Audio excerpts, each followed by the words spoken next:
छत्तीसगढ़ के पूर्व सीएम के घर पर ईडी का छापा। बड़ी खबर आपको दिखा रहे हैं। पूर्व सीएम भूपेश बघेल के घर पर ईडी का छापा पड़ा है। शराब घोटाले से जुड़े मनी लॉन्ड्रिंग पर यह छापा मारा गया है। कोल लेवी और महादेव सट्टा ऐप से भी जुड़ा ये पूरा मामला। पोस्ट पर भूपेश बघेल ने खुद जानकारी दी है। 7 साल से चल रहे झूठे केस को अब अदालत में बर्खास्त कर दिया गया है। तो आज ईडी के मेहमानों ने भूपेश बघेल के भिलाई निवास में प्रवेश किया। ईडी का छापा पड़ा है। अगर इस षड्यंत्र से कोई पंजाब में कांग्रेस को रोकने का प्रयास कर रहा है तो ये गलतफहमी है। भूपेश बघेल का कार्यकाल यहाँ पर ये भी कहा जा रहा है। साथ ही छत्तीसगढ़ के उप मुख्यमंत्री अरुण साव का भी बयान इस पूरे मामले पर सामने आया है। भूपेश बघेल के कार्यकाल में बड़े बड़े घोटाले हुए। ईडी की कार्रवाई लंबे समय से चल रही है। जांच में उन्हें कोई भी साक्ष्य नहीं होना चाहिए और इसके आधार पर ईडी ने जांच की कार्रवाई की है। अगर इसमें उनकी कोई भूमिका नहीं है तो उसमें कोई डरने की बात ही नहीं होनी चाहिए। तो छत्तीसगढ़ के उप मुख्यमंत्री का भी अरुण साव का बयान सामने आया है इस पूरे मामले पर। आपको जानकारी दे दें कि पूर्व सीएम भूपेश बघेल के घर पर ईडी का छापा पड़ा है। छापा शराब घोटाले से जुड़े मनी लॉन्ड्रिंग केस पर पड़ा है। साथ ही कोल लेवी और महादेव सट्टा ऐप से भी जुड़ा ये पूरा मामला है।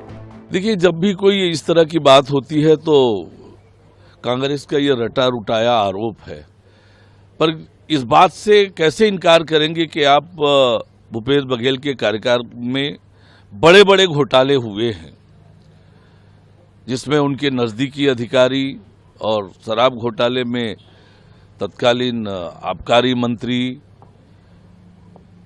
और ईडी की कार्रवाई लंबे समय से चल रही है। कोई आज अचानक कार्रवाई की गई है ऐसा नहीं है। लंबे समय से ईडी जांच कर रही है। जांच के प्रक्रम में उन्हें कोई तथ्य मिला होगा, साक्ष्य मिला होगा, उसके आधार पर ईडी ने ये जांच की कार्रवाई की है।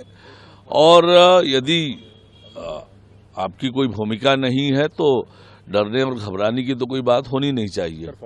देखिए, ये कांग्रेस पार्टी बचाव में कुछ भी कहे, क्या इस बात से इनकार किया जा सकता है कि भूपेश बघेल के कार्यकाल में बड़े बड़े लगातार घोटाले हुए हैं और जिसकी जांच चल रही है। किसी भी मामले को कोर्ट ने खारिज नहीं किया है।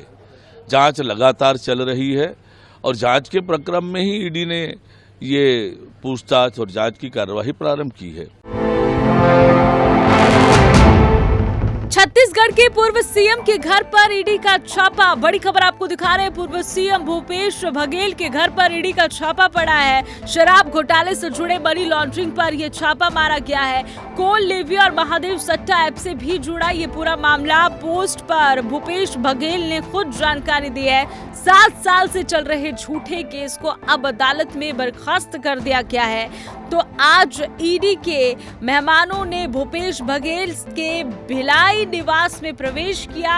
ईडी का छापा पड़ा है। अगर इस षड्यंत्र से कोई पंजाब में कांग्रेस को रोकने का प्रयास कर रहा है तो ये गलतफहमी है। भूपेश बघेल का कार्यकाल यहाँ पर ये भी कहा जा रहा है। साथ ही छत्तीसगढ़ के उप मुख्यमंत्री अरुण साव का भी बयान इस पूरे मामले पर सामने आया है। भूपेश बघेल के कार्यकाल में बड़े बड़े घोटाले हुए। ईडी की कार्रवाई लंबे समय से चल रही है। जांच में उन्हें कोई भी साक्ष्य नहीं होना चाहिए और इसके आधार पर ईडी ने जांच की कार्रवाई की है। अगर इसमें उनकी कोई भूमिका नहीं है तो उसमें कोई डरने की बात ही नहीं होनी चाहिए। तो छत्तीसगढ़ के उप मुख्यमंत्री का भी अरुण साव का बयान सामने आया है इस पूरे मामले पर। आपको जानकारी दे दें कि पूर्व सीएम भूपेश बघेल के घर पर ईडी का छापा पड़ा है। छापा शराब घोटाले से जुड़े मनी लॉन्ड्रिंग केस पर पड़ा है। साथ ही कोल लेवी और महादेव सट्टा ऐप से भी जुड़ा ये पूरा मामला है।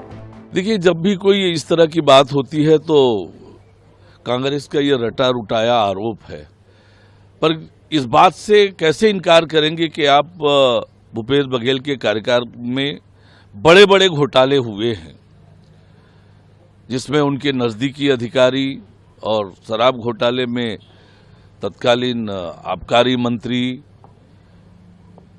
और ईडी की कार्रवाई लंबे समय से चल रही है। कोई आज अचानक कार्रवाई की गई है ऐसा नहीं है। लंबे समय से ईडी जांच कर रही है। जांच के प्रक्रम में उन्हें कोई तथ्य मिला होगा, साक्ष्य मिला होगा, उसके आधार पर ईडी ने ये जांच की कार्यवाही की है। और यदि आपकी कोई भूमिका नहीं है तो डरने और घबराने की तो कोई बात होनी नहीं चाहिए। देखिए, ये कांग्रेस पार्टी बचाव में कुछ भी कहे, क्या इस बात से इनकार किया जा सकता है कि भूपेश बघेल के कार्यकाल में बड़े बड़े लगातार घोटाले हुए हैं और जिसकी जांच चल रही है। किसी भी मामले को कोर्ट ने खारिज नहीं किया है, जांच लगातार चल रही है और जांच के प्रक्रम में ही ईडी ने ये पूछताछ और जांच की कार्यवाही प्रारंभ की है।